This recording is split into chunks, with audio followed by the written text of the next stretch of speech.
Chers camarades, bonjour et bienvenue dans cette nouvelle vidéo consacrée à l'âge de Aïcha. Certaines personnes disent que effectivement Aïcha avait 9 ans lors de son mariage avec le prophète. Néanmoins, ce ne sont que les mœurs de l'époque. Et à l'époque, ça ne posait pas de problème. D'ailleurs, jusqu'à il n'y a pas très longtemps, à l'époque de nos grands-parents, les femmes se mariaient très jeunes, à l'âge de 10 ans, 11 ans, 12 ans. Et c'était très courant. C'était à la fois légal et très courant. Donc, il n'y a pas de quoi crier au loup. Et ils ont raison sur ce point-là. Effectivement, les mœurs de l'époque acceptaient tout à fait le mariage des fillettes. Et jusqu'à il n'y a pas très longtemps, les femmes se mariaient très très jeunes. Néanmoins, le problème, c'est que le prophète Mohammed, c'est pas un personnage ordinaire. Tous ces faits et gestes donnent lieu à une législation, à une autorisation ou interdiction, qui, selon les croyances musulmanes, est valable tout temps, tout lieu, jusqu'à la fin des temps. Et pire encore, c'est que le Dieu Allah lui-même vient foutre son nez dans cette histoire et vient cautionner tout cela. Et c'est ce que nous allons voir. Il y a tout d'abord cette histoire du mariage du prophète avec Aïcha. A priori, c'est un mariage entre guillemets suggéré par Dieu lui-même, comme nous le raconte ce hadith-là de Sahih Muslim. Qu'est-ce qu'il dit ? Le messager d'Allah a dit : on t'a montré à moi en rêve lors de 3 nuits. L'ange t'a amené à moi dans une étoffe de soie et a dit : voici ta femme. Je découvris ton visage et c'était toi. Je dis : si ceci vient d'Allah, il le réalisera.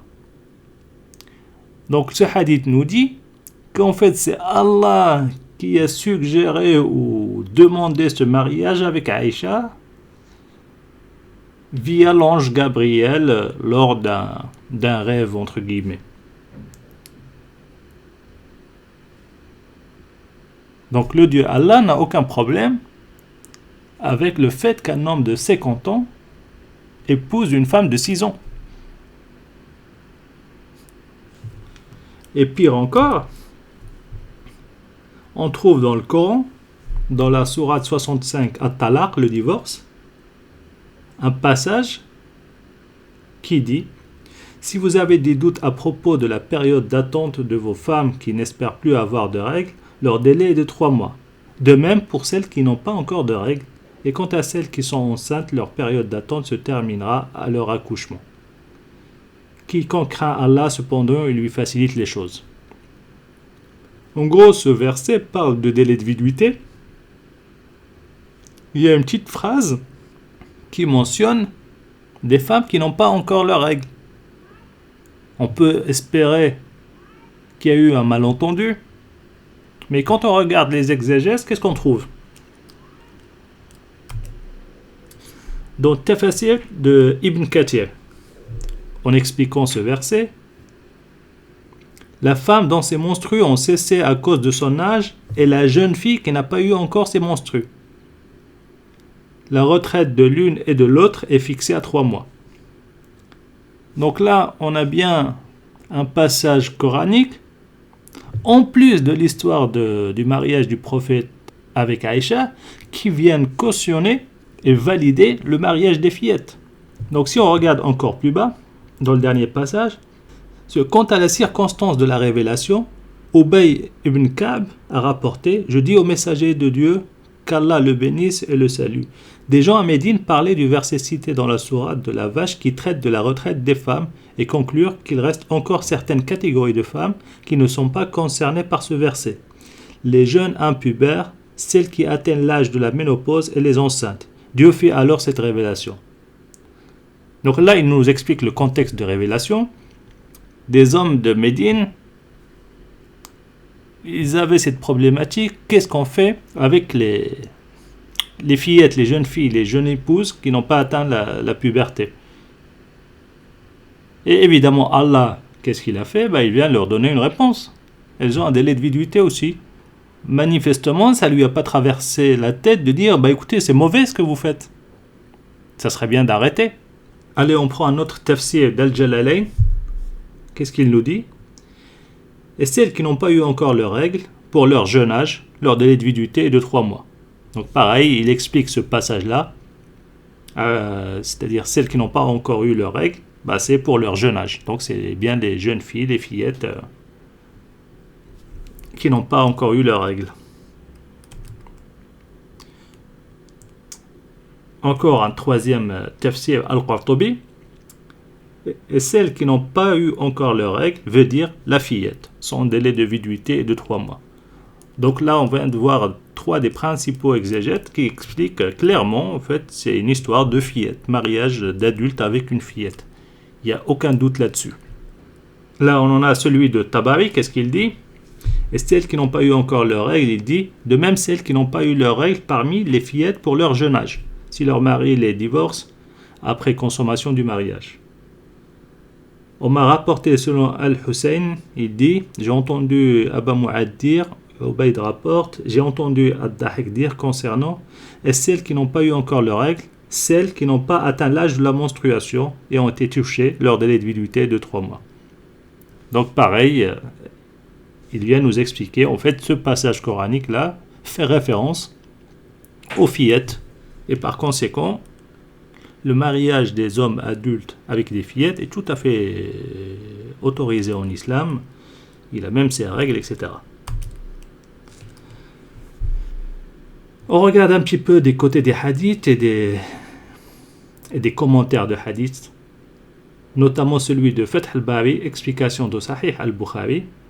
Qu'est-ce qu'il nous dit? On trouve Ibn Battal dit, il est autorisé de marier une fillette à un adulte par ijma', c'est-à-dire par consensus, à l'unanimité, même si elle est au berceau. Donc il n'y a même pas l'histoire des 6 ans, comme limite d'âge. En fait, même au berceau, on peut marier une fille, mais il rajoute une condition, mais elle n'est pas mise à disposition jusqu'à ce qu'elle devienne adéquate à la relation sexuelle. En gros, c'est ce qu'a fait le prophète. Il épouse Aïcha quand elle avait 6 ans. Bon, à ce moment-là, apparemment, elle n'était pas adéquate, mais à 9 ans, elle l'est devenue, selon les références du prophète, quoi, et de sa communauté. Là, on regarde les explications d'An-Nawawi concernant Sahih Muslim.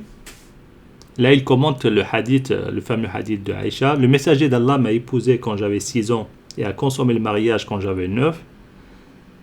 Est une autorisation claire que le père peut marier sa petite fille sans son autorisation, parce qu'elle n'a pas d'avis sur la question. Il y a consensus entre les musulmans sur l'autorisation du père à marier sa petite fille vierge. Et quand elle atteint la puberté, elle n'a pas le choix de rompre ce mariage, chez l'imam Malik et Shafi'i et tous les faqih du Hijaz. Par contre, les gens d'Irak ont dit elle a le choix. Donc lui est pareil avec le fameux hadith de l'âge de Aïcha des 6 et 9 ans. Il dit ça c'est une autorisation claire pour marier les petites filles.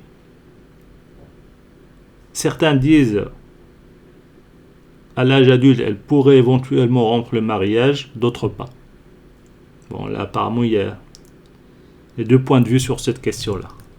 Mais en tout cas il n'y a pas de débat, on peut tout à fait marier une fillette même au berceau.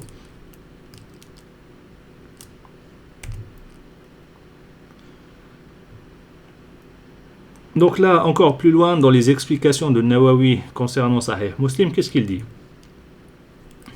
Et concernant le mariage de la petite fille et sa consommation, si accord a lieu entre le mari et le tuteur sur quelque chose, une pratique, qui ne nuit pas à la fille, il est à suivre. Et si désaccord entre les deux, Ahmad et Abu Ubayd ont dit, elle est forcée à partir de l'âge de 9 ans.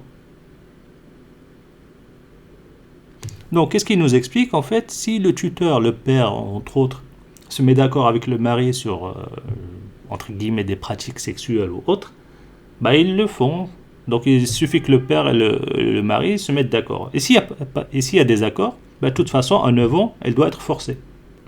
Qu'est-ce qu'on a dans la suite? Et Malik, Shafi'i, Abu Hanifa ont dit, la limite est qu'elle supporte la relation sexuelle, et cela diffère pour chacune et n'est pas lié à un âge précis. Il n'y a pas de précision dans le hadith de Aïcha, aucune interdiction pour celles qui le supportent avant 9 ans, aucune autorisation pour celles qui ne le supportent pas après avoir atteint les 9 ans. Donc pour Malik et Shafi'i, eux, ils ne donnent pas de limite. Si elles supportent avant 9 ans, on le fait. Je ne sais pas comment ils mesurent cela. Si elle ne supporte pas, on ne le fait pas. Donc, qu'est-ce que ça veut dire supporter? Est-ce qu'une fille de moins de 9 ans, ou même de 9 ans, supporte, notamment un homme de 50 ans? Chacun répondra à cette question selon sa conscience. Qu'est-ce qu'on trouve, par exemple, dans l'encyclopédie de la jurisprudence islamique?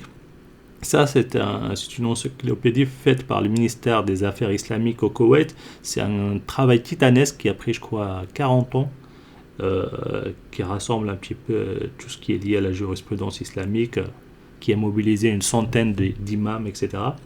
Qu'est-ce qu'on trouve dans cette encyclopédie, Délai de viduité de fillette suite au divorce ou décès. Le délai de viduité est obligatoire pour toute femme dont le mari l'a quittée par divorce ou décès, qu'elle soit adulte ou fillette. Donc pareil, il n'y a pas de problème avec cela. Comme le mariage des fillettes est autorisé, il est autorisé de les divorcer. Si la fillette est divorcée, elle est obligée de respecter le délai de viduité qui est de 3 mois. Donc même s'il est une fillette, elle doit respecter les 3 mois. La preuve de cela, certains compagnons ont questionné le prophète sur le délai de viduité des fillettes. Alors Allah a révélé: si vous avez des doutes à propos de la période d'attente de vos femmes qui n'espèrent plus avoir les règles, leur délai est de 3 mois, de même pour celles qui n'ont pas encore de règles. C'est le verset coranique qu'on a vu tout à l'heure. Donc pareil, les mêmes explications, les mêmes législations. On trouve un peu plus loin: que dit Allah et celles qui n'ont pas encore de règles? Fait référence aux petites filles, avec cela leur délai de viduité est de 3 mois, et cela est un consensus chez les faqih. Et si le délai de viduité est suite à un décès, il est de 4 mois et 10 jours, avec comme preuve ceux des vôtres que la mort frappe et qui laissent des épouses, celles-ci doivent observer une période d'attente de 4 mois et 10 jours. C'est le verset 234 de la sourate Al-Baqarah, la vache. Il commente après: épouse est un terme générique qui regroupe les adultes et les petites filles. Ainsi, le délai de viduité des fillettes est de 4 mois et 10 jours.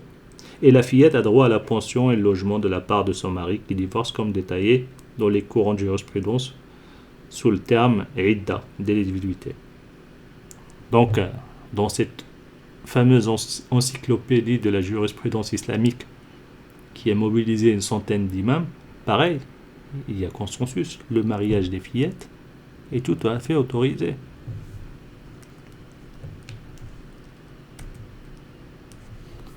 Et parfois, on trouve des choses encore plus hallucinantes. Dans Bada'i' al-Fawaid de Ibn al-Qayyim al-Jawziyya, tome 4, on trouve un passage mais hallucinant. Qu'est-ce qu'il dit? Il a été rapporté, selon Ahmed, concernant un homme qui a eu peur que sa vessie craque de par sa grande envie sexuelle.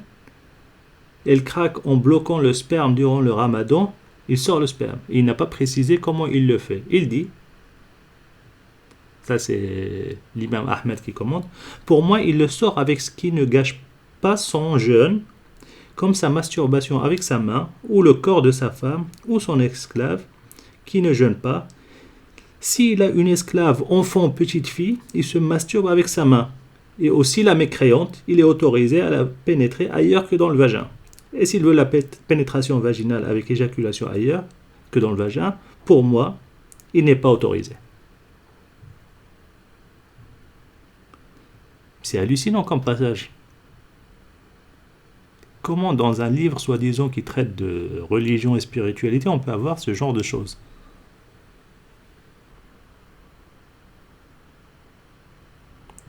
Qui a envie de montrer un tel passage à sa grand-mère, à sa mère, à sa fille?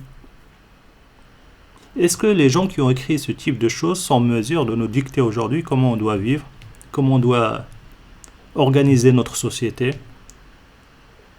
Qu'est-ce qui est autorisé, qu'est-ce qui ne l'est pas?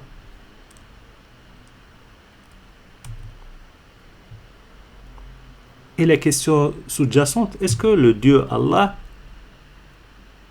n'a-t-il pas fait une connerie en mariant Muhammad de 50 ans à une fille de 6 ans? Est-ce qu'il n'a pas manqué de clairvoyance avec son passage coranique qui parle de délai de validité pour les fillettes.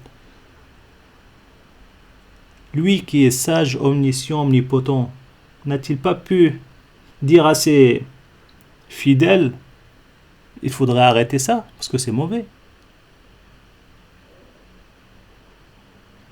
N'a-t-il pas vu que au XXIe siècle, tout ça va devenir une abomination?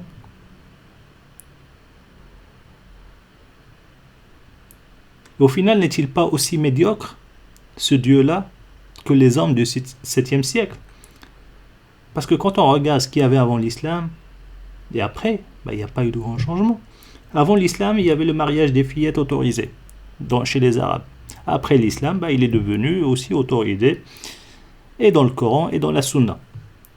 L'esclavage, pareil. Avant que l'islam arrive chez les Arabes, il y avait des esclaves. Avec l'islam, il y a toujours des esclaves. Le viol des captifs de guerre, pareil, il était présent avant l'islam, il a continué à exister après l'islam. Les razzias existaient bien avant l'islam, et avec l'islam, elles étaient juste codifiées, et pareil, elles existent. Finalement, l'islam n'est-il pas juste la sacralisation des mœurs et des pratiques de la société du 7e siècle, dans laquelle il a vu le jour?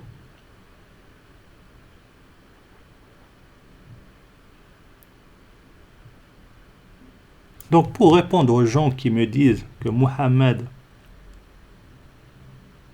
n'est pas un pédophile, il vivait selon les mœurs de l'époque, je leur réponds oui, Muhammad il vivait selon les mœurs de l'époque. Par contre, le Dieu Allah, lui, il est censé connaître les bonnes mœurs de l'humanité jusqu'à la fin des temps.